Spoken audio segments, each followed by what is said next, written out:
Good morning, folks. Welcome in. It is Mornings at Meridian here on this Wednesday morning, the final Wednesday of 2023, as we're approaching 10 minutes into the 7 o'clock hour, kicking off the first hour of the two best hours of local live talk radio here in East Mississippi and West Alabama. Of course, on your radio dial at 102.1 FM, online at WALTmeridian.com, and you can also watch our live Facebook feed right now. Of course, our Facebook feed is over at WALT Talk Radio on Facebook. We're on YouTube, X, and I got a big announcement to make. We're just going to, you know me, I'm just going to go full steam ahead here. Our new mobile app is now live and active. You can now download the brand new WALT mobile app wherever you get your apps, and you can stream the show there as well, WALT 102.1. So just search for that in your App Store or Google Play, and you can now download the mobile app and listen to Mornings in Meridian or any of our other talk show lineup here on WALT. So literally, you can stay connected in so many different ways. And now the new mobile app is here, as Charles is now frantically downloading the new mobile app. I'm doing it. He's doing it right now. So there you go. You just downloaded the app. It was that easy. Well, it's not downloaded yet. It's downloading. Downloading. Yes. Well, What's wrong with the internet around here? Wi-Fi.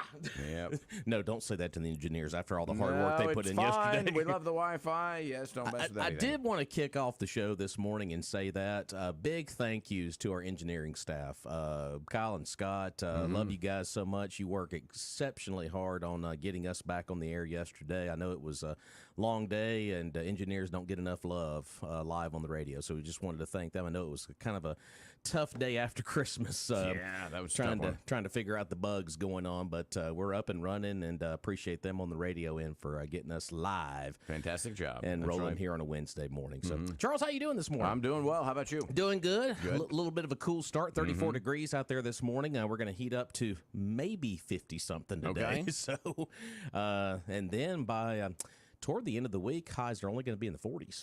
So it's going to be very cold to wrap up this 2023. Well, it's winter. It should be. That's good. Yeah.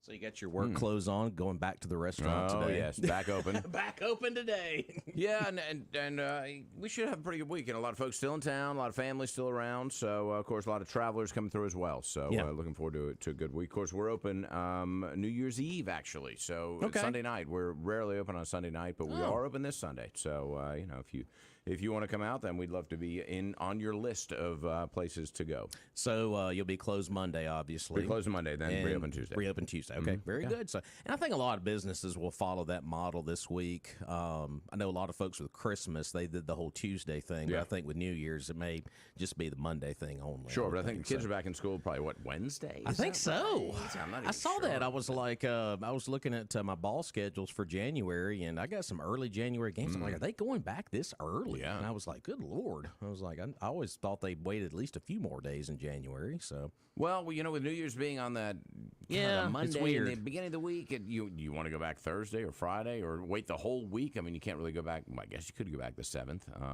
but it seems a little late to do that. So, Kathy Anderson just commented on Facebook, got the app. Thanks. So there we go. So you can now download the new WALT app. Once again, it's WALT 102.1. Just search for that in your app store, or if you do that Google Play thing on your Android device, you can also download it right there. So, something brand new. And what I like about the new mobile app is when you open the app to start listening to WALT, just hit the play button right there at the very bottom of the screen. It's that easy to navigate the app. So all this technology. Even the weather's on there. On there. I know. What other app do you need? It's so fancy. It is fancy. We've got a lot of ground to cover this morning here on the show. Of course, we want to hear from you out there here in the Twin States. 601-485-9191, whatever's going on in your world this morning. I do want to spend some time this morning kind of looking back at 2023, because I know this is your last show with us before we ring in the new year, and kind of go back and we can talk about some of the stories of the year a little bit later on in the show, and I think a lot of folks know what some of those are going to be because a lot of it had to do with elections. Oh yes, and then in some, various forms, and then some, and then some, and more. So we'll get into that coming up. But I wanted to kick off the show this morning. You heard our news update there at the top of the hour. This very strange story from yesterday here locally out at the prison at Lost Gap yesterday. Very odd stuff that went on out there yesterday. I was out of town yesterday. I had a funeral to go to up in DeKalb, and I saw a few sheriff's deputies' cars out that way, and I'm like, what's going on out here? Yeah. And then when I get home, I find out the information, and I'm like, okay, this is a pretty odd story that happened out there yesterday. Sure. I mean, the initial reports were that an officer, a guard, was shot and killed. And so that immediately you think, well, wait a minute, a guard being killed would probably be, you would think, a prisoner would be the perpetrator, would be the one who was doing the killing. Sure. But when you think shot, wait a minute, how would a prisoner get a gun? And so as the story unfolded, it got stranger and stranger. Yeah, the report from TOK, I'm just going to credit them and read some of the information. There is a statement from the correctional facility as well on here. It says a guard was shot and killed at the East Mississippi Correctional Facility in Lauderdale County Tuesday afternoon. Chief Deputy, Sheriff-elect Ward Calhoun said 2 correctional officers who worked there got into a fight, which led to one firing on the other, killing one. It happened in the parking lot around 1 o'clock yesterday afternoon. Deputies and EMS responded. The suspect was immediately taken into custody. Now, names of those involved were not immediately available. Calhoun said both guards were on duty, so this is an officer-involved shooting. The investigation, of course, as usual, is going to be handled by the Mississippi Bureau of Investigation. So workplace, something happened. Yeah. I mean, they'll unpeel that as we go here. But, man, it happened out in the parking lot yesterday. It did, yeah. And you know, boy, that's a major concern when you've got people who are employed as an armed guard who are, kind of unstable in that regard. Now, you know what happened, if what kind of conflict they had. But, my goodness, that's kind of concerning. Well, and I'm just going to say this because, well, I live out in that area, but I drive by this prison going to work and coming home every single day. And this is a prison, but the inmates in there are, I mean, they have their mental issues going on. They have criminal offenses, but they're dealing with other things as well. And we've always had that phobia, like a lot of folks would do if you live close by to a prison. You know, if there's going to be somebody that's going to break out of the prison, that has happened in the past, but luckily nothing's happened in our community so far. But when you have 2 employees that are having some kind of a squabble, don't know what it was about, and they start firing on one another in the parking lot, that is concerning. Yeah. Big time, considering what they have to deal with on a day-to-day basis. So who knows what was going on there. Well, and it leads back to the vetting process and who has kind of looked at the past of these individuals and were there any indications of a violent tendency or anything like that in the past. And if so, why are these people armed? Now, it may be that they both had, clean bill of health and that this was just sort of some people just kind of snap sometimes. Yeah. And certainly that may be the case and it wasn't, I think you said that they were firing on each other. I don't know. There was only maybe one shot fired. Maybe, I don't know if the other one even so. pulled their weapon. So that's kind of not clear, and I'm sure that'll come out as the investigation continues. The statement from the East Mississippi Correctional Facility's Public Relations team, I'm just going to read it as follows here. It says, quote, "We are heartbroken to report a tragic and fatal altercation that occurred between 2 correctional officers at the East Mississippi Correctional Facility. The incident happened in the parking lot of the facility on Tuesday, December 26, at approximately 1 p.m., Officers immediately responded after hearing a gunshot and placed the suspect in restraints. Local law enforcement and emergency personnel arrived soon after. The victim was pronounced dead at the scene.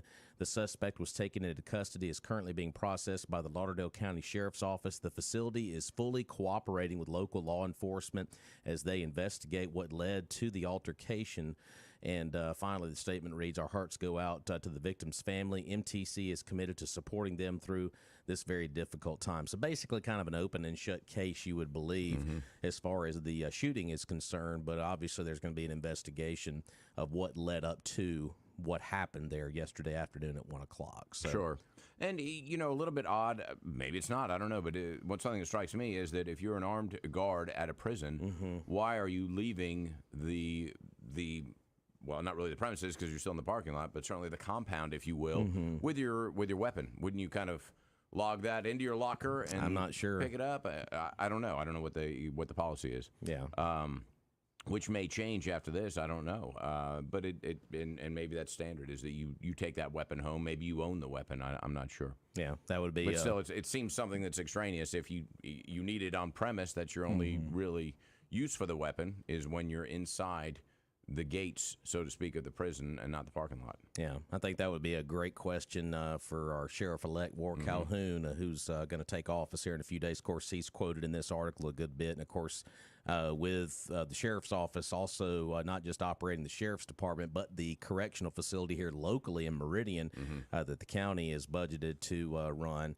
I'm pretty sure they have some of the same policies you would think there as they would have at this facility. I would think. I'm not sure, so... Yeah, and that's a good question because they do have dedicated staff just at the detention facility. Sure. So, yeah, I wonder what their kind of weapons policy is as far as taking them home or you know, if they were deputies that were doing kind of a dual duty, then obviously they would need their own weapon with them at all times. It is tragic, and of course, do feel for the individual's family that was gunned down yesterday in that incident. Of course, the Mississippi Bureau of Investigation is now handling the back end of this, and we'll see if there's any information that comes out in the upcoming days. But that was a very odd story that unfolded yesterday out there close to the Meehan area. Actually, Lost Gap is where the prison is located, just off the interstate. So, but yeah, we'll get more information on that as we kind of progress here. So 601-485-9191 is our number. Let's go ahead and thank our friends. A short drive up to Philadelphia. They're at Doc's Toyota. That's right. And, of course, the best way, you can, of course, take that short drive or just go online to docstoyota.com. You know, you can even buy a vehicle online at Doc's. Beautiful. Wow, you can't beat that. Of course, you can also value your trade-in, all of that kind of good stuff, and all of their inventory is listed 2024. Camrys, Tacomas, 4Runners, Tundras, Highlanders, Corollas, you name it. If Toyota makes it, Doc's Toyota has them, and they've got plenty of them. They also have a huge selection of pre-owned inventory, all been through the rigorous multi-point Toyota inspection process, so you know it's a good quality car. Check them out at docstoyota.com. Of course, take that short drive up to Philadelphia, Mississippi, and they've got wonderful 5-star service up there at Doc's Toyota. And remember, there is no deal like a Doc's deal. Bingo. That's it. Always That's all you need to know. There you go. I love the online deal, docstoyota.com. So, once again, this morning's in Meridian. We're 22 minutes into the 7 o'clock hour here on the final Wednesday of 2023. Gosh. It's hard to believe. Literally, we always say, well, this year's flown by. This year has flown by. Yeah, that's true. Really has. So, as we kind of move along this morning, we'll start to kind of recap some of the big stories of 2023. I know we'll do more of that tomorrow and Friday when that Roger Burke guy gets back. Who? Oh, him, yes. He says he'll be back. How many days absence was it this year in 2023? Was he absent more than he worked is the question. Are we at like the 50-50 margin? I should have kept up with it. I didn't know. You're in the negative at this point. I payroll upstairs. Yeah. How many days was this year? How many days was he here? That's easier to count. That's easy to count. Well, Roger will be back tomorrow, so we'll probably do a lot of that with him tomorrow and Friday. But I just wanted to kind of do some of that with you. Sure. Today is your last show with us here in the year 2023, but we can go ahead and start peeling back some of the year. And obviously, I think the number one story of the year, I mean, you could put elections kind of all in one big bundle together because we headed the polls so much, but for some reason that school bond issue vote, I think, was probably one of the biggest stories locally of the year. It was. I really think so. And not the election or the idea, the concept, or anything else. The issue that was at stake, it was the turnout and what the response rate was. I mean, 85% no was just extraordinary. And you think, my goodness, that was a pretty clear message that was being sent. You know, it was. I was telling you this off air before we jumped on this morning. I had to go to just outside of DeKalb yesterday, and I drove past West Lauderdale Elementary to get into Kemper County yesterday. And I did not realize, this just shows you how geographically slow I am here in Lauderdale County, but I just did not realize how close West Lauderdale Elementary was to the Kemper County line. I didn't realize it was that north in Lauderdale County. And I remember a lot of folks, I think Zane was one of those and several others, had to go vote at that school. And I'm like, that is way out of the way. And I think that was one of the big things, too, for a lot of voters, having to drive completely out of the way to go vote for a lot of folks. I know I was one of those included. I had to drive all the way out to Clarkdale to vote. But yeah, I think that's going to be one of the biggest stories of the year when we recap things. Oh, I think so, too. I mean, for me, and like I said, you know, you're right. I mean, that there were things that they could have done differently, and you know, why West Lauderdale Elementary, not the middle or the high school, which are a little more centrally located. But really, the response rate and the message that was sent is, you know, it was very much, we are an informed electorate, and we're going to make our decision, and we're angry.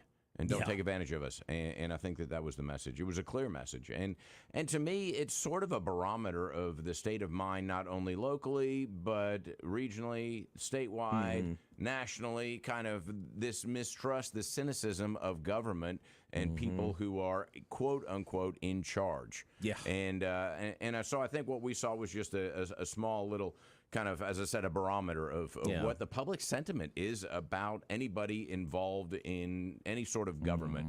And there's just this mistrust and to be quite frank, a dislike of them. And I think that there was very much an angry response of, don't take advantage of us, don't tread on me kind of type thing. I think a lot of people, when we go back and look at this, because that vote happened, because we had the general election 1st of November, this happened a month before that, if I'm not mistaken.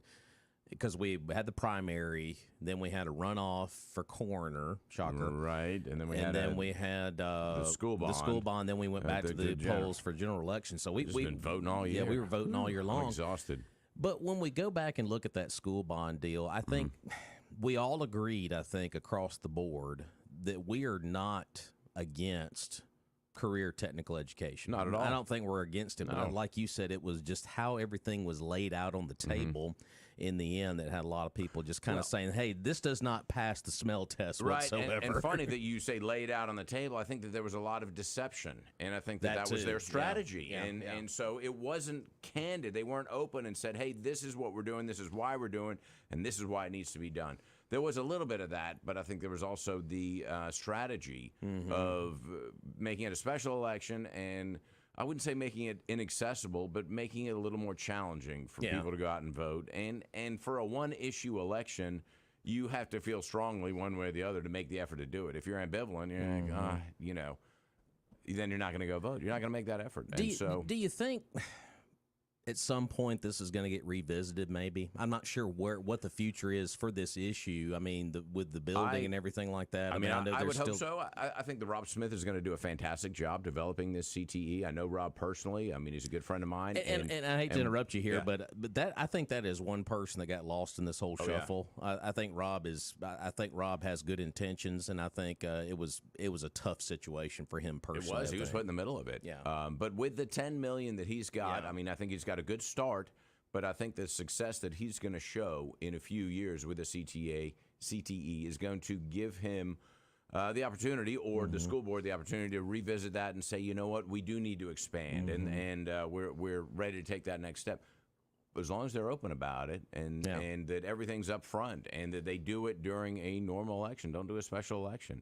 And I think that it got out there that there was, you know, as I said, the strategy was to, I wouldn't say suppress voters, but certainly not make it as easy as possible for people to get out and vote. And I think they were looking for a low voter turnout, and that would work in their favor. It's about as closest to suppressing as you can get. Well, that's kind of it's a tough charge. It's a tough charge, but it's in the ballpark. Let's just put it that way, somewhat. Sure. Yeah, if you want to look at it that way, because a lot of folks have. It's a question of semantics, I suppose. Yeah, exactly. Exactly what do you mean? How do you want to look at this one? So, but yeah, I don't think there's any doubt. And I know we'll talk about some of the big stories of the year, but that one, just to my mind, was stuff that we covered here on the air. I've never seen more passion than I've seen on an issue than that. Anger. Boy, there was a lot of it out there. I mean, our phone lines were, I remember when we first started talking about this issue, I mean, it was like an everyday discussion here on the program, and folks really got passionate about it, and their vote really showed that when all was said and done. So, but the irony is, as we said, I think everybody I talked to said yes, we do need this. Now there may be different solutions, maybe using workforce development, MCC, and a variety of other issues that maybe weren't explored as thoroughly as they could have been. However, I think that everybody recognized the need for it, and so I think that if it was sort of an issue of marketing. It wasn't marketed very well, and wasn't presented to the public well, and I think that there were some things that were, I don't know if they were intentionally deceptive or if they just kind of appeared that way. But either way, that's how the public interpreted them. Yeah, marketing. That's kind of a key thing. It is. You got to sell it. I mean, you really do. Yeah, I think a lot of people, once they started to peel it back a little bit, were like, no. Well, I think it was the presumption of stupidity and ambivalence among the voters. And I think that even made them more angry. You're going to call me stupid and that I don't care? Well, guess what? I care, and I'm getting out there and voting. I'm going to go vote. Show you, boy. That's exactly right. We're going to take a break here on Mornings and Meridian as we continue to unpack the year that was 2023. We've got some more stories to get to as well, locally and nationally. So stick with us here on Mornings and Meridian.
welcome back in here on this final Wednesday of 2023 as rolling through the first hour, the two best hours of local live talk radio here on Mornings in Meridian. As we mentioned earlier, you can now download the brand new WALT mobile app. Yep, you can download it right now. Charles just downloaded it a few minutes ago. WALT 102.1 in your App Store or Google Play, and you can now start carrying us right there in the palm of your hand on that WALT app. And I'll just say this, tap the ALT app.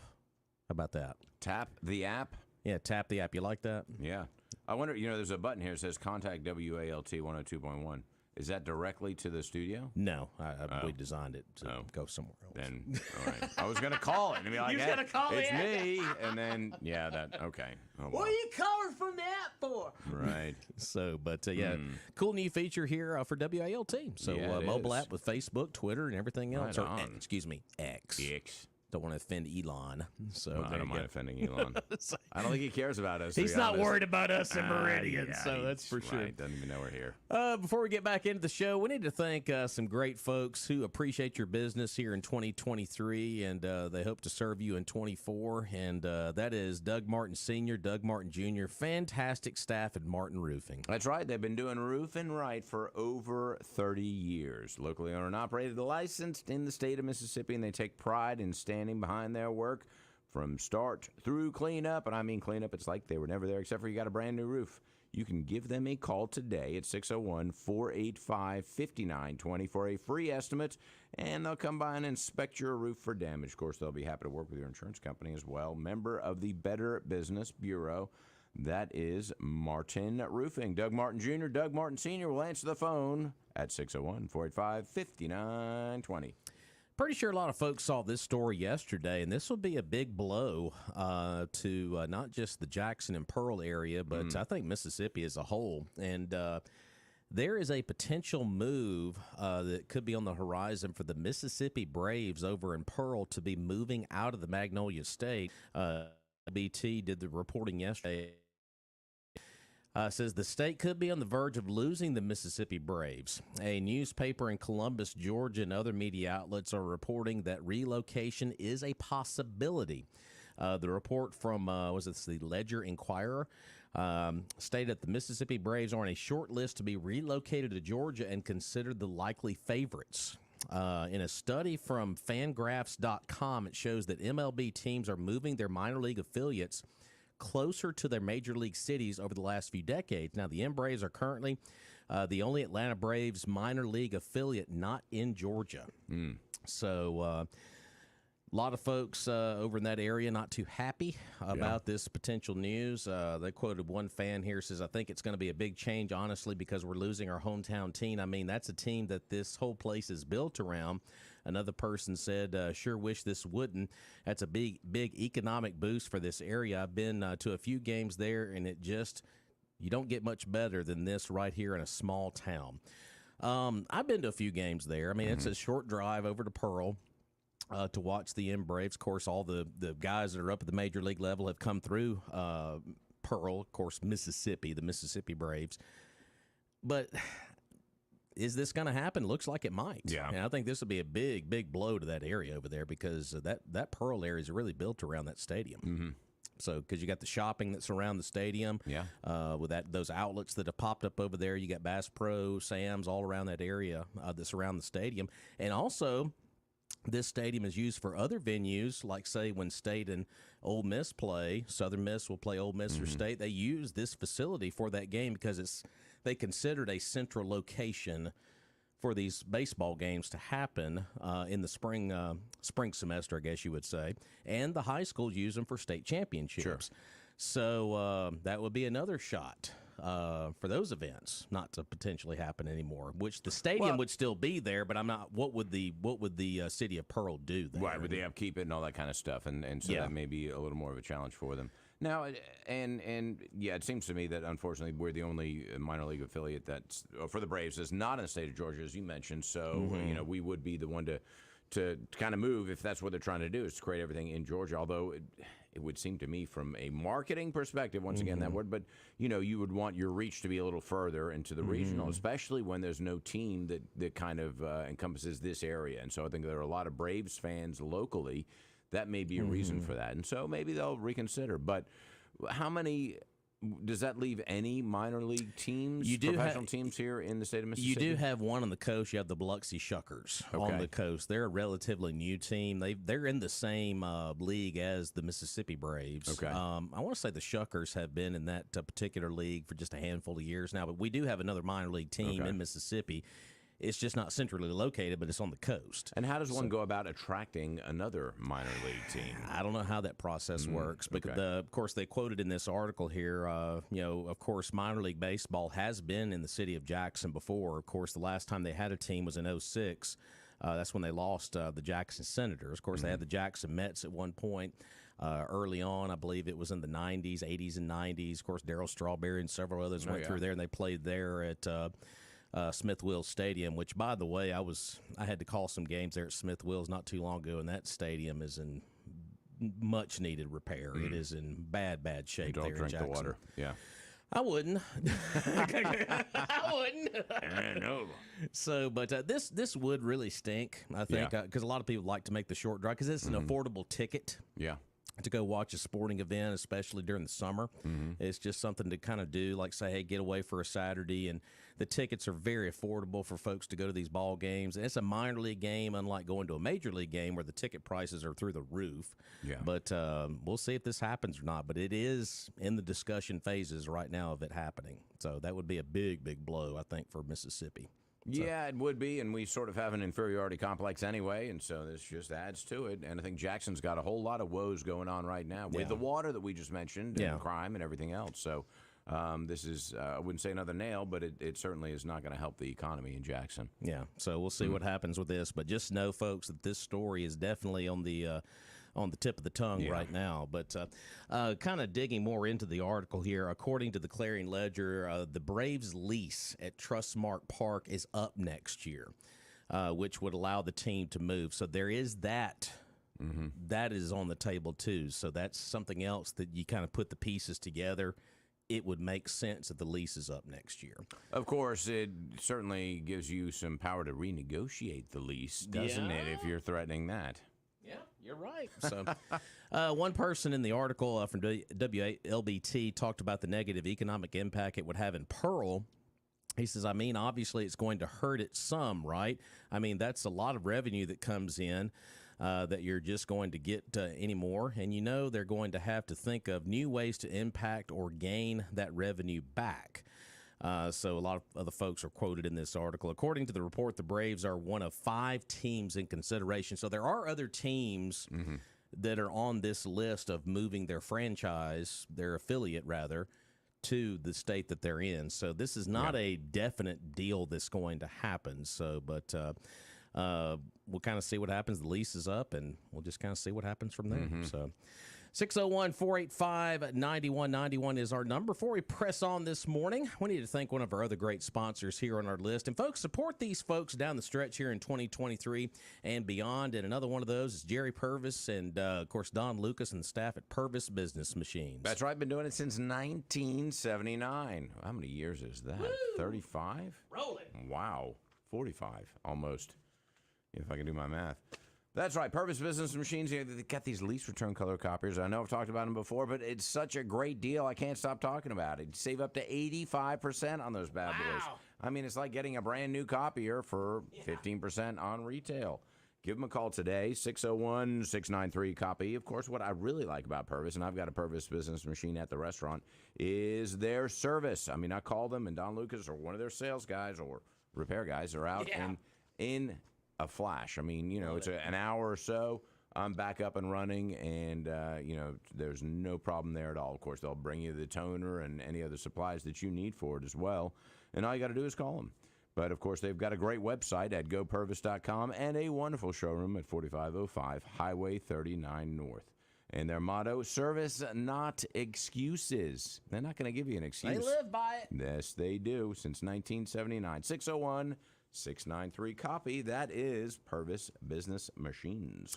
As we continue to look back at 2023, we're doing that pretty much all week here on Mornings in Meridian as we get ready to ring in the new year. Of course, no show on Monday here on WALT as we'll have another Monday off. You got to like these Mondays off, right? Good Tuesday, too. All right. Right. So no show on Monday. We will have a Fox News program on Monday, a 2-hour special recapping a lot of the national stories and worldwide stories. And before we get back into the local stuff, I guess from a national standpoint, obviously, I know we've talked about it a good bit here on the show. October 7th is when it started, and it's still rolling. And with what's happening with Israel and Hamas and continuing on, obviously that's going to be one of the big ones of the year globally. Yeah.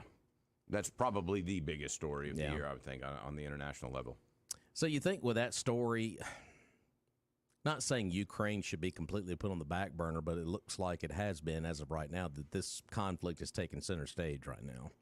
Oh, it is. I mean, it's well, I don't think there's a whole lot of movement in the Ukraine, war, conflict, whatever you want to call it. But it seems like the lines are pretty static at this point, and it's kind of a World War I situation where they're entrenched, and then that's where the battle lines are drawn. Israel, of course, is still very dynamic. The IDF is still moving through Gaza and eliminating Hamas. And people say, well, why they could keep doing it? And Hamas, all they have to do is surrender. Give up the hostages, surrender, boom, we're done. Right. It's as simple as that. And obviously they're not going to do that. They're not going to give up power. And it seems to be that they're sacrificing their own people in the process. So a tragic situation on both sides, certainly for the innocent Palestinians that are victims of Hamas and their refusal to surrender. But also, obviously, can't forget the Israelis, those killed, and also those that are still being held hostages. So that story right there, obviously, a little later in the year, but it's still going to carry over, obviously, into 2024. Oh, yeah. But another story that's going to, dominated much of 2023, that's obviously going to carry over into 2024 is this next presidential cycle. Oh, there's a what? An election? A presidential cycle. I didn't even know. Got to go to the polls again. Do I go to the school? Where do I? Sure to vote.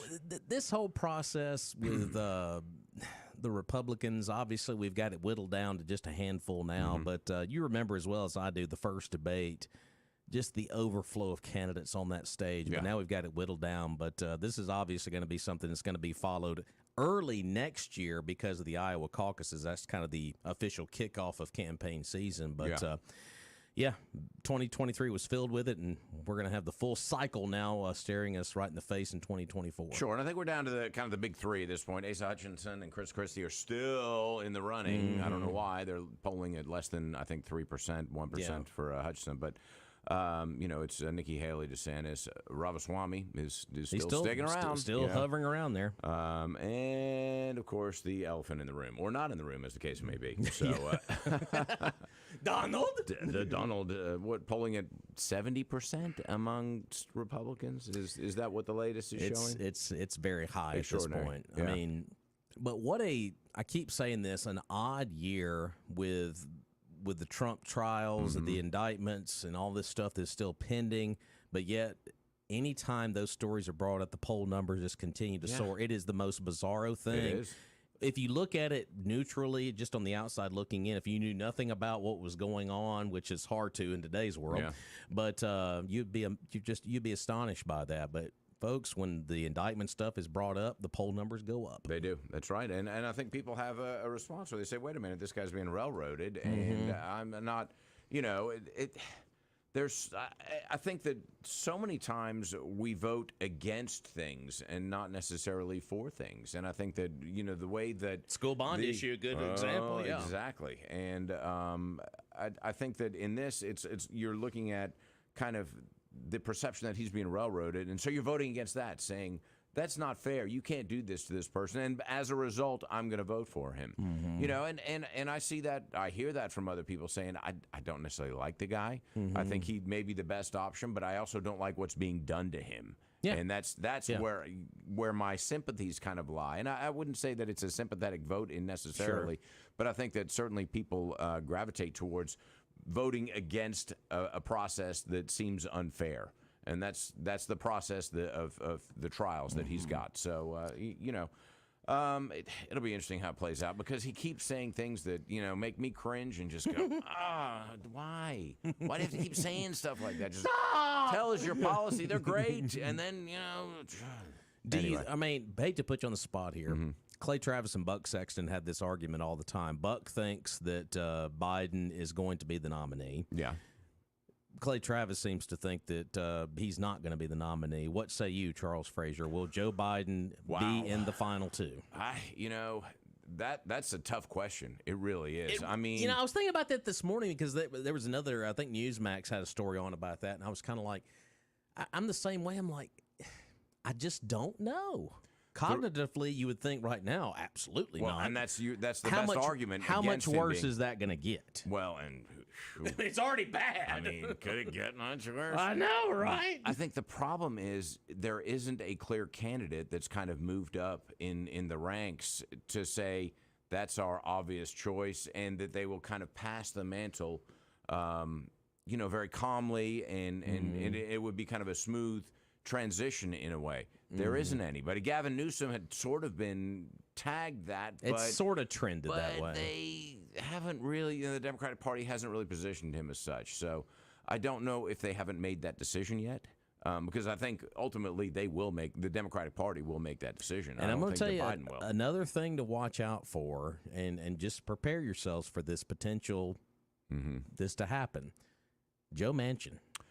Well, as a third party or as a Democrat? Third party. I don't think he would run as a Democrat. I think he would run as a third-party candidate because he is scheduled to speak at an event in New Hampshire, and he has not officially announced, hey, I'm doing this or doing that. Obviously, he's not running again for Senate in his state. He's already announced that a while ago.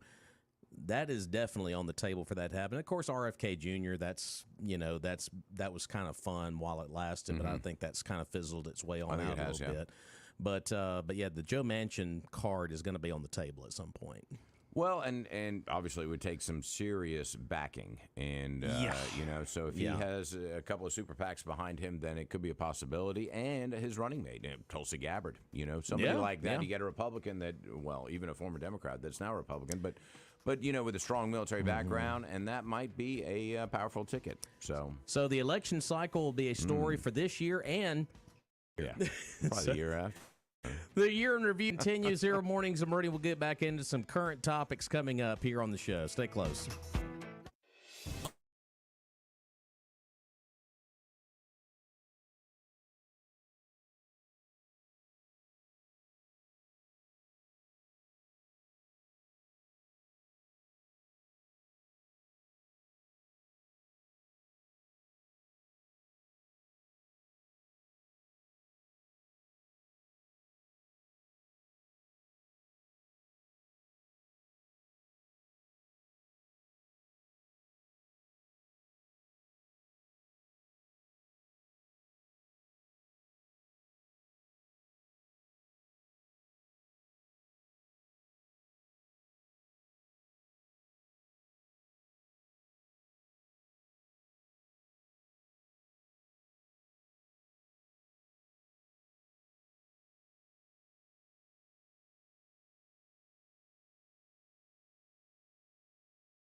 A little Dan Seals this morning. Of course, you can hear him and other legends on our sister station, 105.7 The Legend, here with Meridian Media Group. A few minutes away from 8 o'clock. Of course, we'll check on your local news and, of course, another check of that forecast with Matt Standridge as well. But before we get into that next hour, we need to thank some good folks. And you always hear when we had Jeff Tate on the program last week talking about Tate's Fireworks, he mentioned Do4 Battery. Of course, a lot of folks always say, it's Do4 Battery. Well, their name was Do4 Battery. Still got it on the building down there, but it is Battery One Source. And go by and get you a new battery. If you need one, you may not need one. They can check everything, and you might save you a few extra dollars. Yeah, that's right. But, if you don't need one right now, you might need one soon. So you need to remember where they are, which is 2618 North Frontage Road, in between exit 152 and 153. And John Do4, just like Do4 Battery, is the owner down there. He'll take great care of you. Of course, golf cart service and repair is in their wheelhouse, too. So batteries for every need and description, watches, remote cell phones, even laptop computers. If your laptop computer doesn't have a battery, it's a desktop. Well, make it a laptop once again. Go see John Do4 and his crew. And, of course, they got the best cell phone repair guy in the business as well. That's right. Open 8 to 4:30, Monday through Friday, 2618 North Frontage Road, 601-693-1500. Battery One Source. 3 more bowl games happened yesterday. You had the Quick Lane Bowl, Minnesota over Bowling Green, 30-24. That was in Detroit. The Serve Pro First Responders Bowl, Texas State beat Rice 45-21. Some of these I just laugh at. Yeah. The Guaranteed Rate Bowl, watched a little bit of this one last night. Kansas over UNLV, 49-36. Boy, they scored a lot of points in that one. So had 3 ball games last night. And as far as bowl games go today, we've got 3 on the schedule today. We've got the Military Bowl presented by GoBowling.com. Tulane and Virginia Tech. You got the Duke's Mayo Bowl, which the winning coach gets a tub of mayonnaise dumped on him. Which is not good. No. You got North Carolina and West Virginia. So that'd be a decent little matchup. And then later on tonight, you got the Holiday Bowl with USC and Louisville. That's kind of 2 big names right there. That'll be over on Fox tonight at 7. So bowl games starting around lunch today and moving all the way up until 7 o'clock. Of course, the Southeastern Conference will have 1 team in activity late tonight, 8 o'clock. Late start for Texas A&M as they play Oklahoma State at the Texas Bowl tonight. Of course, A&M, they do have a new head coach, Mike Elko, but obviously a lot of folks on an interim basis will be coaching in that bowl game tonight. So first SEC team in activity tonight being Texas A&M. Of course, Ole Miss plays on Saturday in the Peach Bowl against Penn State. And, of course, Alabama plays on New Year's Day. What? That's the Alabama. That's the Tide. You didn't know? I know. And they have all these crazy names for the bowls. I know, right? I saw one yesterday, the Pop-Tart Bowl. You see the trophy for that? That's awesome. It's got a football. Folks, the Pop-Tart Bowl, it's coming this year. Charles said it's a football on top of the trophy, but it's got 2 little slivers. It's like a toaster football. It is a toaster football, and they had the Pop-Tarts in the toaster. It's fantastic. It's brilliant. I want to play in that bowl. I was like, I want that one. I was like, win a year's supply of Pop-Tarts. Exactly. You don't get dumped a tub of mayonnaise. It's all about the money. But how about that in your trophy case? Exactly. That would be the one to have. Hey, boys, look what we played in last year, the Pop-Tart Bowl. Yeah, we eat Pop-Tarts all year. We're going to take a break and refill the cup, and we'll be back in just a minute. Stay with us.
right, welcome back in. It's Mornings in Meridian as we get right in the middle of the second hour of the two best hours of local live talk radio here in East Mississippi and West Alabama, approaching 10 minutes into the 8 o'clock hour here on this, wow, it's hard to believe, final Wednesday of 2023.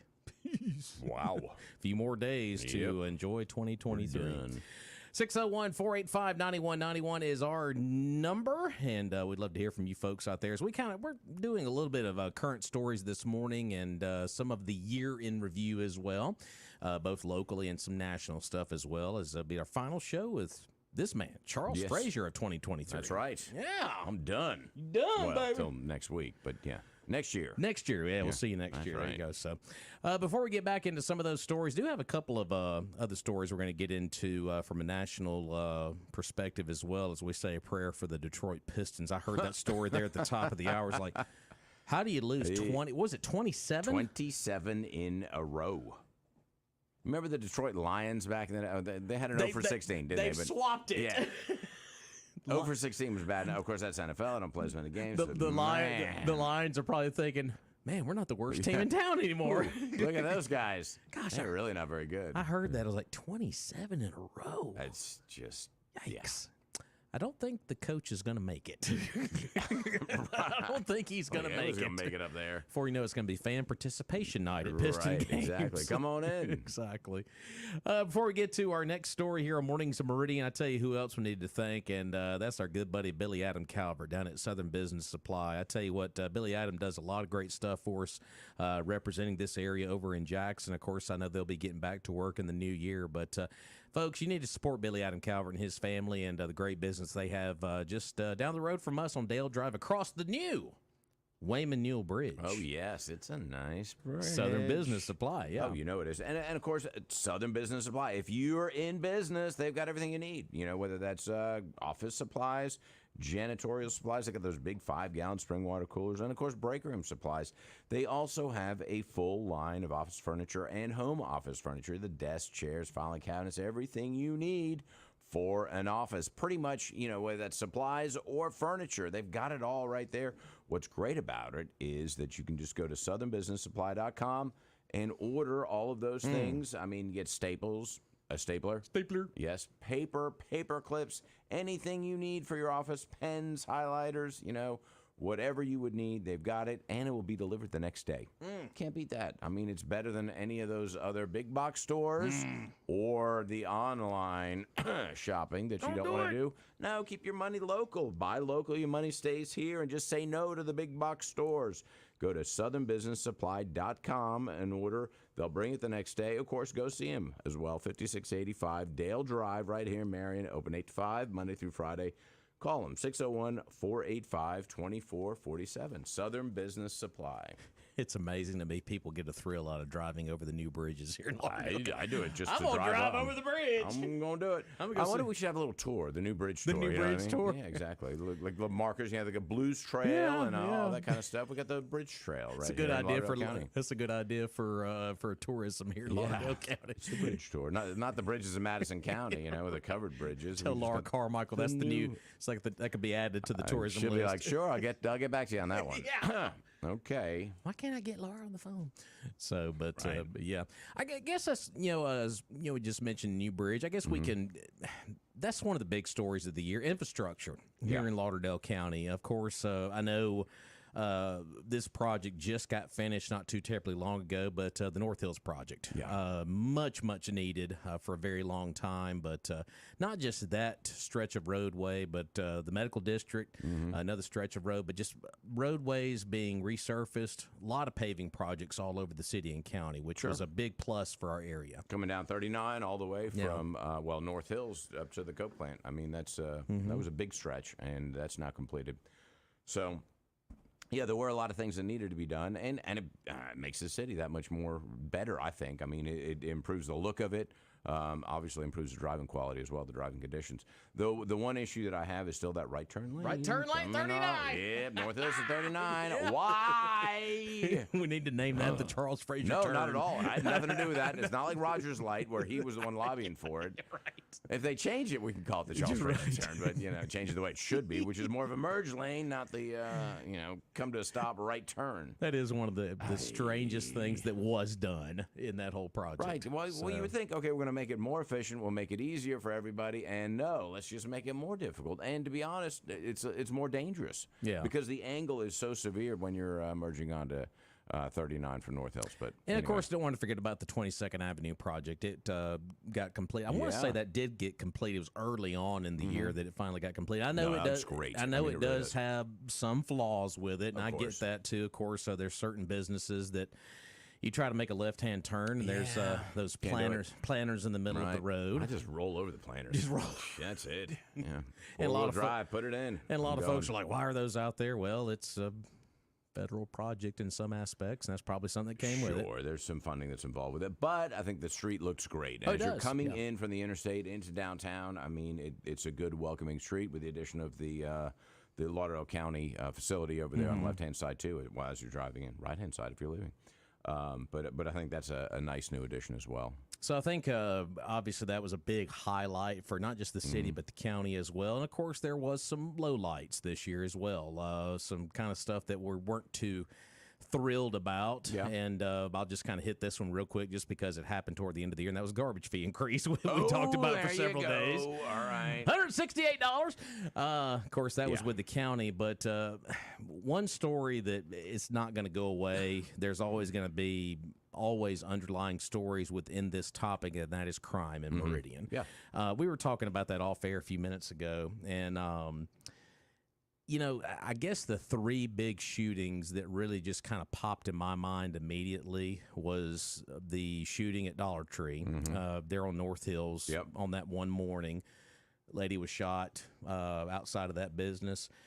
On up a little bit there at Poplar Springs, you had what was a gang-related type shooting that happened there. Retaliatory, I think, something close, like that. Close to, was it Country Boys right there in that area. Yeah.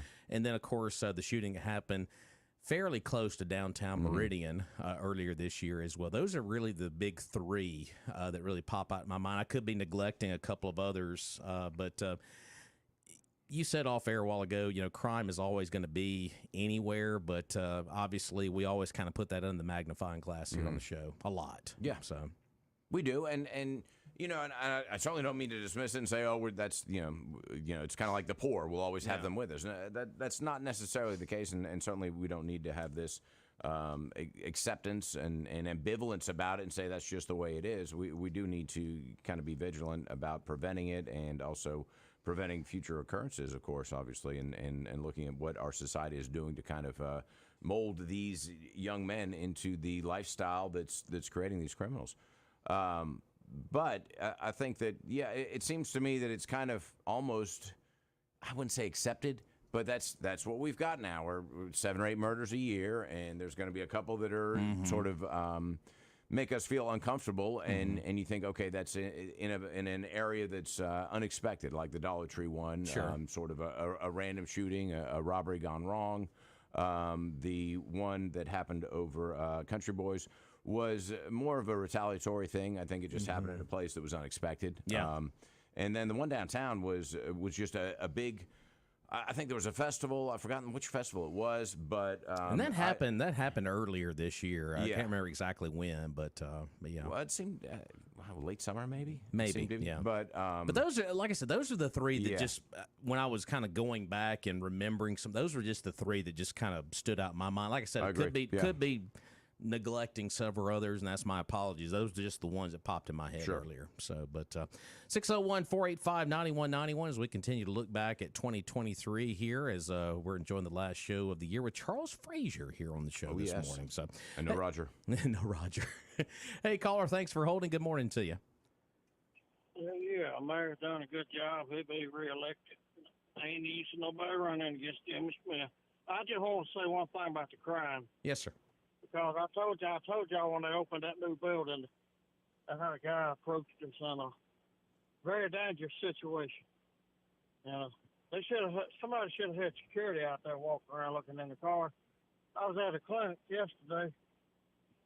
A cat got in between my legs, my little cat. As old as I am, he tripped me and I hit the concrete. My hand swelled up my ribs. So while I was in there, these people come in there with rags on their head, out of the country, a whole bunch of them.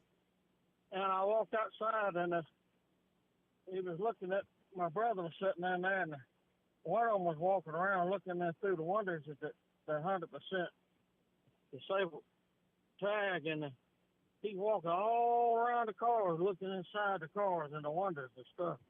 And, if they had Meridian, these businesses need to have better surveillance, better. They bring some of that on their own self because they don't have better security cameras. Mm-hmm. And people, you can get hurt out there and nobody even know it. So that's what they need.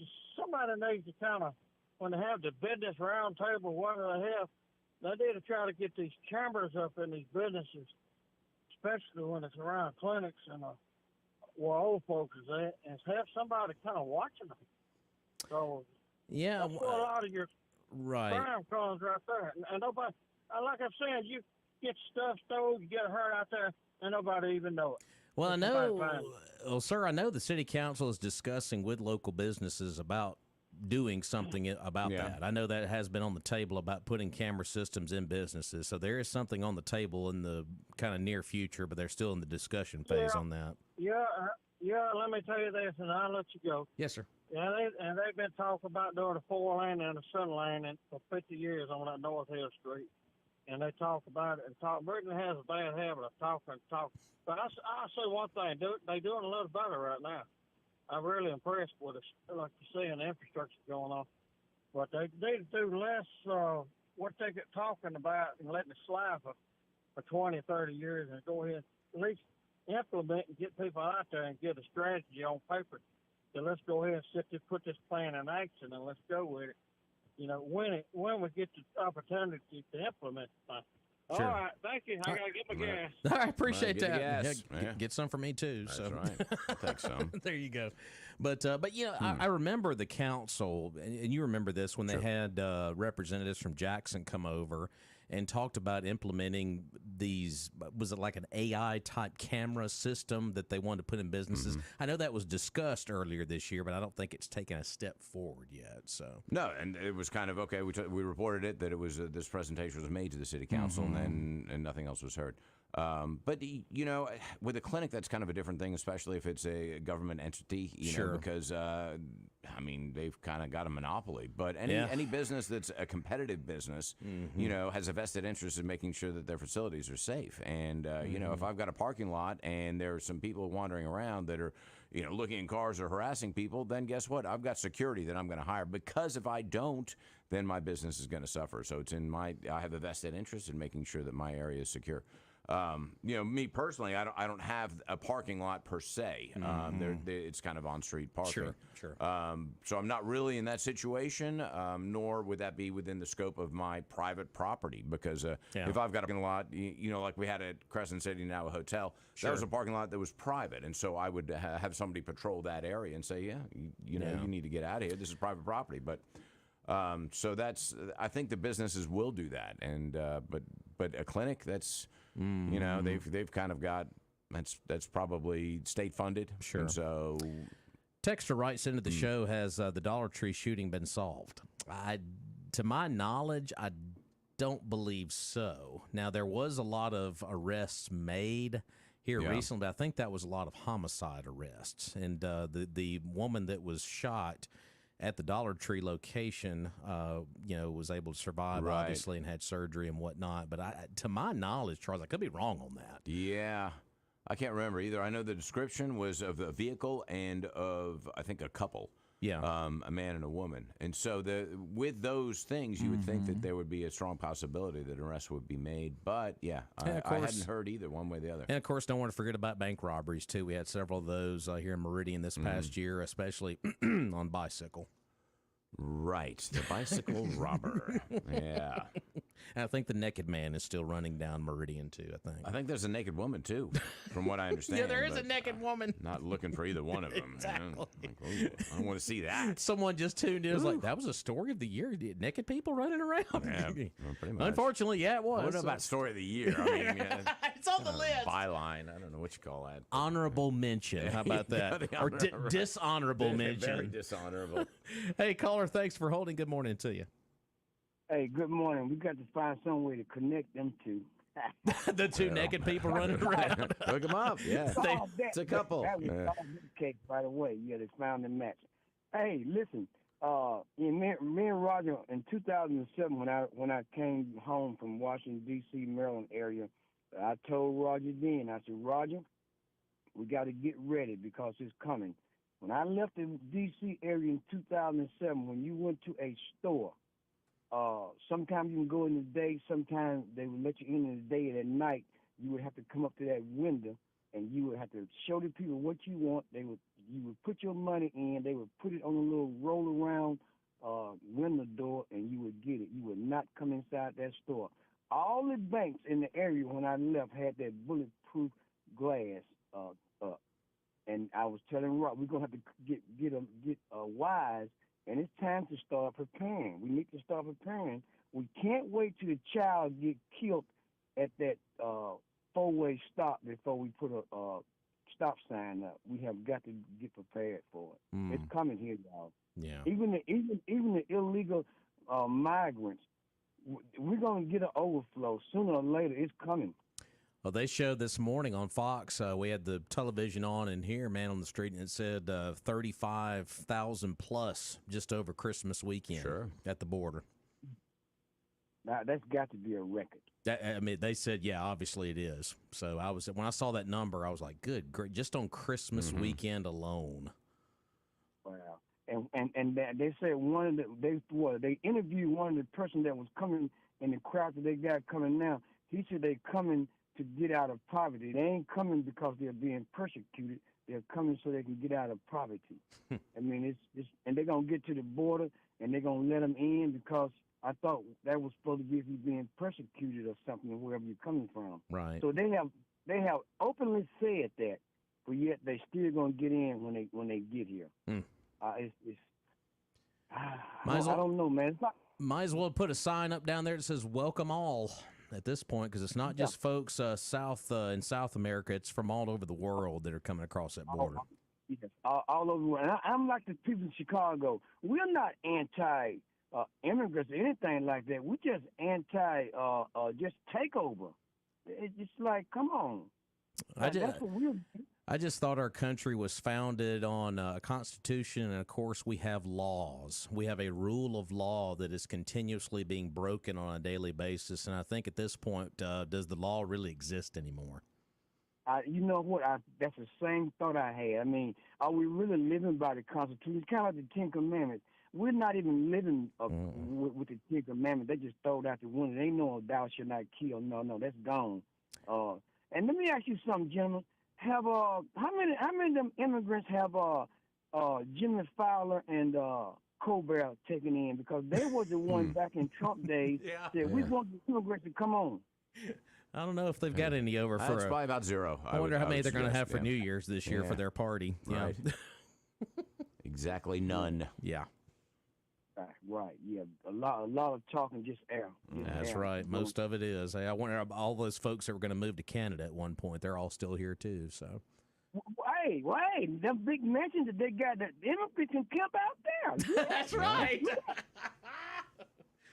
love it. All right, Jim, we listening in. All right, appreciate you out there. All right, 601-485-9190. It does have a fair point. They didn't take on many of those immigrants, did they? None. Yeah. We love them. I just don't want them at my house. Exactly. But, yeah. Let's go back to the phone line. Hey, caller, good morning. Hey, good morning. Morning, sir. I've been listening to you guys, appreciating the new asphalt. Being pretty much a lifetime resident here, I can recall when they started talking about back in the 90s under Amtrak Mayor John Robert Smith about doing repairs for things that had been neglected for decades. And we began the EPA decree for $255 million and 97 cents and how to do this and when. What I've noticed over the years, when they do repave, they dig it up because you have underground collapses of the water sewer system failing, the aged system. Right. Hopefully. Yeah. Yeah. Hopefully they'll be smooth for a while. For a while. Yeah. Yeah. And I just thought that would be food for thought. We'll see how long the nice ride lives. We'll enjoy it while it lasts. How about that? That's right. That's what we'll do. And for the year, I thought about the drones that the police have acquired to find out if it's safe before the police go in. Mm-hmm. Yeah. Made me think of that. Drones go in where angels fear to tread. There you go. So, Have a good one. thank you, sir. All appreciate right, it. there we go. So, yeah, I forgot about drones this year. Yeah, that We got a drone. big one. Yeah, the big drone. I So, haven't seen that. Have you seen it? I haven't. So, we're going to take a break. We'll be back.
All right, welcome back in here on Mornings in Meridian here on the 27th day of December, as we're just days away from ringing in a brand new year, 2024. The election year. That's right. Okay.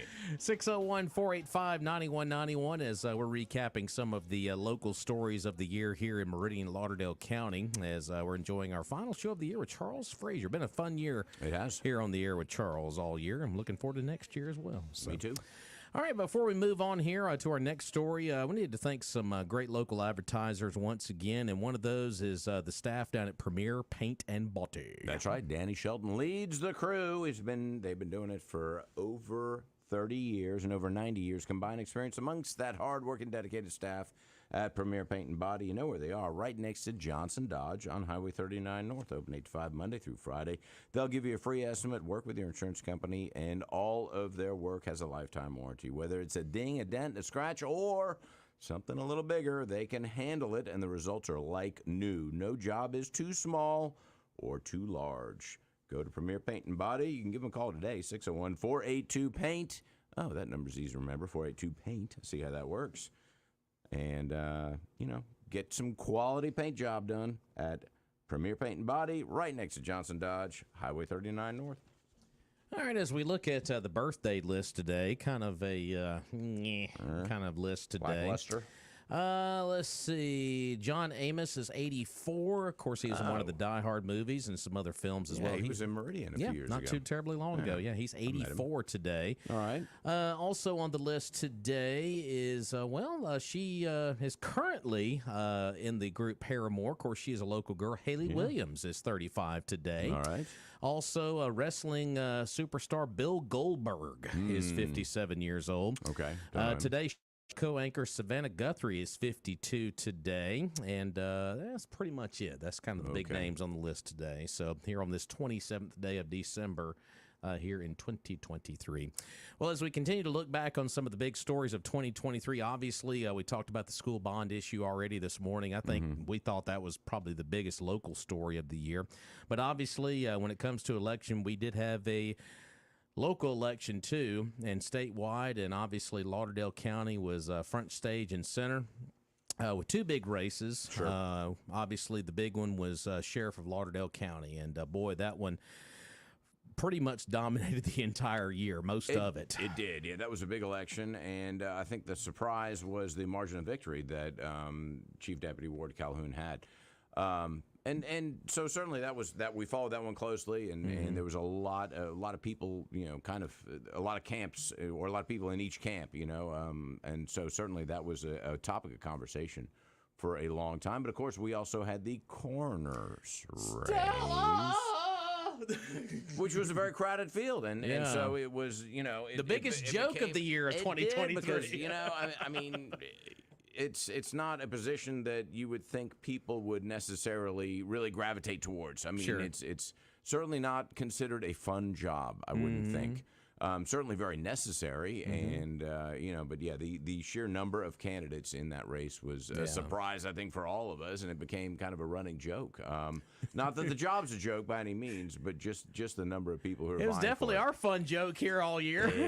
It really was. Yeah. But of course, it went down to a runoff between Stella McMahon and Kenneth Graham, and Stella, of course, went on to be the Republican nominee against Rita Jack in the general election. Of course, Stella was Stella McMahon, that is the new coroner of Lauderdale County. Of course, Ward Calhoun going to be the new sheriff. Obviously, he went on to defeat Gerald Johnson in the general election. And obviously, those are the two big races we focused on a good deal. And I look at it from the historic aspect, too. Sheriff Solly, as we bid him farewell into retirement, what a job he has done. And Ward Calhoun just seems like he has always been prepped and ready to fill those shoes. I know he'll do a great job. And, of course, first time in a long time, we have not had a cobbler as coroner coming up. Yes. So, and of course, there's some other seats too. Got a couple of new supervisors. They're going to be taking their oaths this weekend as well. Got a new judge in District 1. Yeah. Nick Lisi. So, a lot of big races locally. Of course, statewide, the governor's race was a big one. It was. primary and general. Of course, talking about the lieutenant governor's race and the primary between McDaniel and Delbert Hoseman was pretty heated. And then when you got into the general, it came down to the governor's race between Presley and Reeves. So, yeah, a lot of big stories going to the polls this year. I think we wore ourselves out going to the polls this year. Oh, and we just have a whole other year of it now. Yeah. 2024. Here Exactly. we go. Get ready. Let's go back to the phone line. Hey, caller, good morning. Hey, good morning, guys. Hey! Morning. Happy New Year to you guys. Happy New Year to you, my friend. Hopefully y'all had a great Christmas. I spent Christmas Day out in the great Lone Star State. Yeah, I had a good Christmas. I'm a little rounder now after all the calories. He is. I can attest to that. Yep. Well, that's preventable now, Robbie. I know it is, but it's just too good. It's That's too good. right. It's too good. It's no fun preventing that. Yeah. Well, look, let me preface by offering my condolences to the family of the late Sherry Barry. Absolutely. Our former mayor.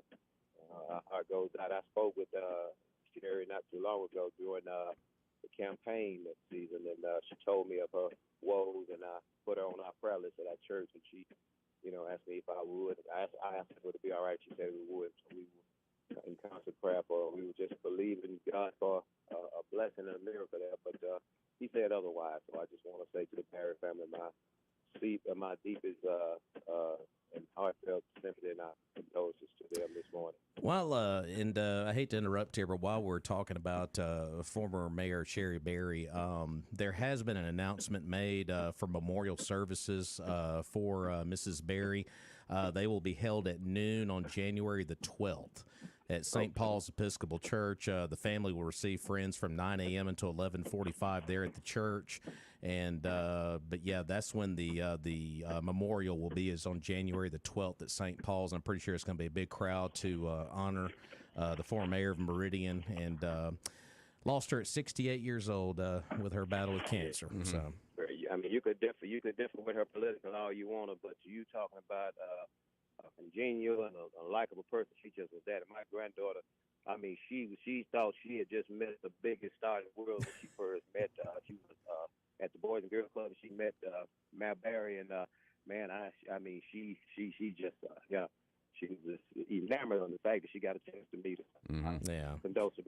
But look, the biggest story of the year is today, December 27th. Okay. Is Hattie and Chick Johnson's 37-year wedding anniversary. Hey! Whoa!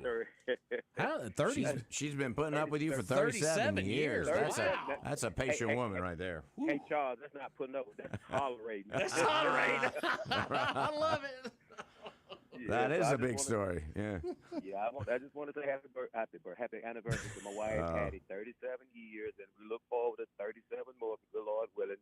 And once again, Happy New Year, and I'm really enjoying it, and I appreciate you guys afforded, being able to listen to you online while in Texas. It afforded me, stay in contact with home, and so. Well, I was going to let you know, too, we do have a new mobile app that we also launched, too. I heard. Yeah. And were not for the fact I was in the shower when I heard, I would immediately start downloading it. But, I heard it, and I'm glad to know that. Yeah, WALT 102.1, wherever you get your apps.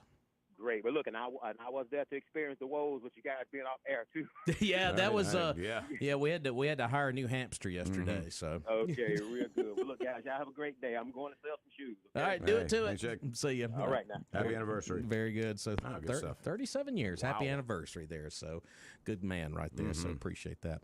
601-485-9191 if you want to chime in here on this final Wednesday of 2023 as we continue to count down until we get to the new year. So before we move on too much further, you know what? Everybody might have got a little Christmas cash maybe, or you might have got a gift card from this particular business. And you know what? Get on down there and celebrate the new year, getting you something Yeti or Milwaukee at Trucker Supply. Did you get any cash? A little bit. Really? A little bit. How much cash I got? I got zero cash. I just spent some cash, but that's all right. Trucker Supplies, one-stop shop for all your tools. As you said, they got a full room of Milwaukee tools. Everything they make, cordless power tools, saws, drills, impact drills, sanders, grinders, cutters, routers, grease guns, and more. And, of course, Yeti, if you like Yeti, and who doesn't, they've got everything you need. Coolers of every size, mugs, lunch boxes, even Yeti dog dishes. Oof. They've got everything you need. Trucker Supply, one-stop shop for all your tools, 519 Highway 19 South. Go check them out. Go spend some of that Christmas cash over there, Trucker Supply. Good Absolutely. Appreciate the Carr family and what they do for us here at Mornings in Meridian. And go by and support them just over there by the Sam's entrance. Can't miss them there in the big red, white, and blue building there at Trucker Supply. Let's go back to the phone line here at Mornings in Meridian as we continue to count down the rest of 2023. Hey, caller, good morning. Hey, good morning, y'all. Morning. Just thought I'd call and ask you, what's happened to Haz? I hadn't heard from the Haz in a long time. I hadn't heard him on the radio. He was on yesterday for just a short time. Well, okay, well, I guess I just missed it. Yeah, he gave us an after action report of him going to see the Polar Express at the Temple He did, Theater. yes, right. So, yeah. Not in his pajamas, we might add. That was a different after action report. Yeah. Man, I tell you right now, I bet that'd be kind of scary, Yeah, wouldn't it? well, terrifying. Yeah. Mommy, who's that? That would be the story of the year right there. Yeah. Has Mommy, that thing that's on the bed came out. What is that? Yeah, there it is. Is it Halloween or Christmas? Yeah, we don't know. Well, I'm gonna leave y'all with the funny one I heard yesterday. Let's see how it got this buddy of mine has just adopted a new little 2.5-month-old little girl, and she was all fat and sassy yesterday and had multiple chins, and she looked at her and said, "Yep, says she's got more chins than a Chinese phone book."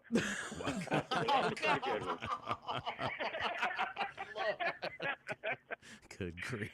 So I thought that was pretty good. I said I hadn't heard that one before, but I don't think I'll forget that one. There we go. More chins than a And there's some millennials listening going, what's a phone book? What is a phone book? What is he talking about? Is that phone book. is that on my actual phone? No, it's a It's a book. book? I don't get it.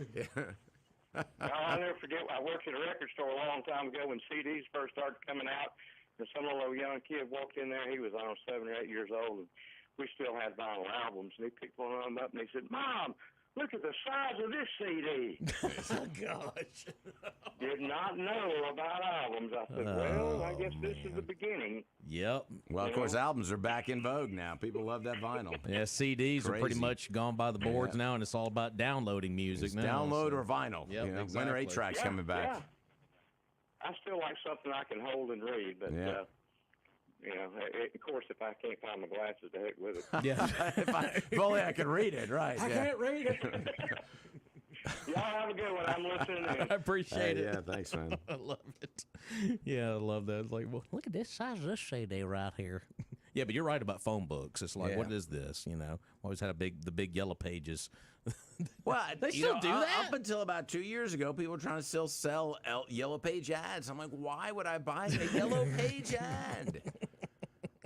And they hadn't brought me a phone book in a while, but it's been maybe a year or two. But still, I would get a couple of phone books. They'd leave them at the front, and I'd be like, "Why do we don't need these?" Has that now become the official toughest job in America, selling phone ads book for the phone book? Yeah, well, I don't think that anybody's employed doing it. It was up until about 2 years ago the toughest job ever. Oh gosh. The challenges.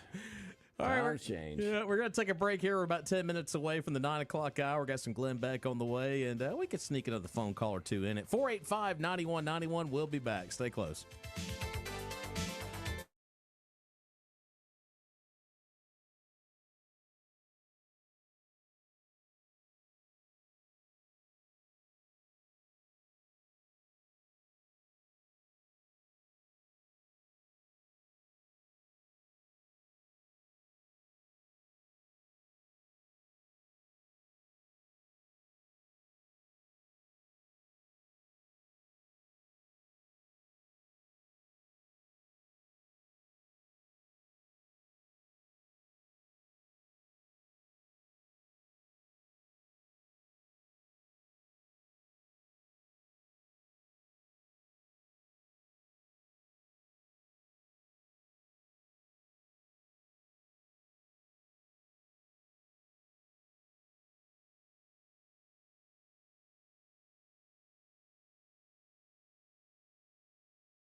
All right, about 8 minutes away from the 9 o'clock hour, and, the Glenn Beck Show coming up at 9. Whoever be filling in for Glenn today. It's nothing but fill-ins, basically, the rest of the week. Glenn Beck substitute show. Yeah. Everybody taking their vacation time. So, but Glenn Beck, followed by the Clay, Travis, and Buck Sexton Show, and, of course, the Sean Hannity Show, and then Joe Pags Show later on. We have to put show in there. Like I said, a lot of fill-ins this week with all the main hosts. 10 days this week. Must be nice. Must be nice. Before we get out of here, I had the story on the shelf, and I'll read it to you real quick. Gender-neutral toy stores. Oh. This is a real thing, folks. Like the whole store? California stores with more than 500 employees will soon be fined for not having a gender-neutral toy section once a new state law kicks in January the 1st. And you notice I said California. Right. The bill signed in 2021 by Democrat Governor Gavin Newsom will force stores that sell child care items or toys to pay a $500 fine should the store fail to create a gender-neutral toy section for kids 12 years and under. Well, okay. Now, fair enough. Do what you will. But how does one define a gender-neutral toy? I don't know. I mean, is a car a gender-neutral toy? A ball? Well, funny you should ask. Oh, okay. We have a list. A child care item, according to the legislation text, means any product designed or intended by the manufacturer to facilitate sleep, relaxation, or the feeding of children, or to help children with sucking or teething. A child care item. So this is like an infant item almost. That's what it sounds like. Yeah, traditional boys and girls sections won't be outlawed, but a gender-neutral section must also be created. I mean, what are we doing? If I've got my daughter was teething, she's 25 now, but back in the day, I wouldn't care if I bought her a blue ring or a pink ring. It doesn't matter, man. Whatever she could chew on to alleviate some of that misery, then I'm all about it. Well, that's according to the legislation. According to the legislation, keeping similar items that are traditionally marketed either for girls or for boys separated makes it more difficult for the consumer to compare the products and incorrectly implies that their use by one gender is inappropriate.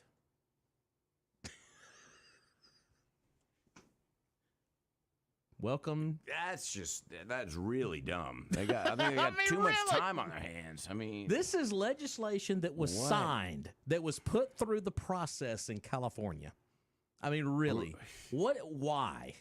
Why?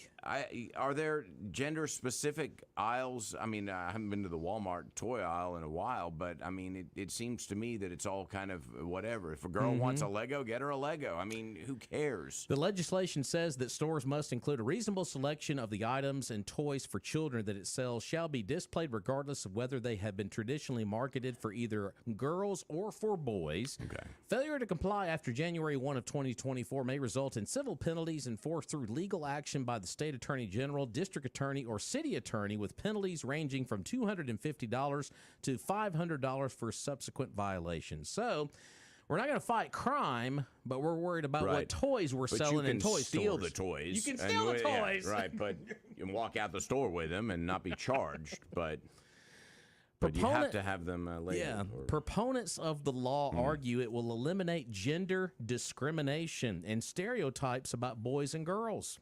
California Democratic lawmaker Evan Lowe, the author of the legislation, thanks a lot, Evan, said after its passing, we need to stop stigmatizing, what's acceptable for certain genders and just let kids be kids. Well, and I think it's a perfect segue to the story that I picked today for being the strange story, and that is, do you like Doritos nacho cheese? Yeah. Well, this story makes me want to drink this new Doritos nacho cheese Spirit. There's a drink? Yeah, exactly. And I don't drink, but boy, the last story makes me want to. Yes. Ugh. And it is these spirits, the spirit makers get crazy with some of these flavors, and so there is a new limited release from a company called Empirical, and they are making a Doritos nacho cheese spirit. How disgusting is that? Oof. Mm-hmm. Oof. All right. Anyway, $65 you can get it. 60 for a bottle? Yeah, that's.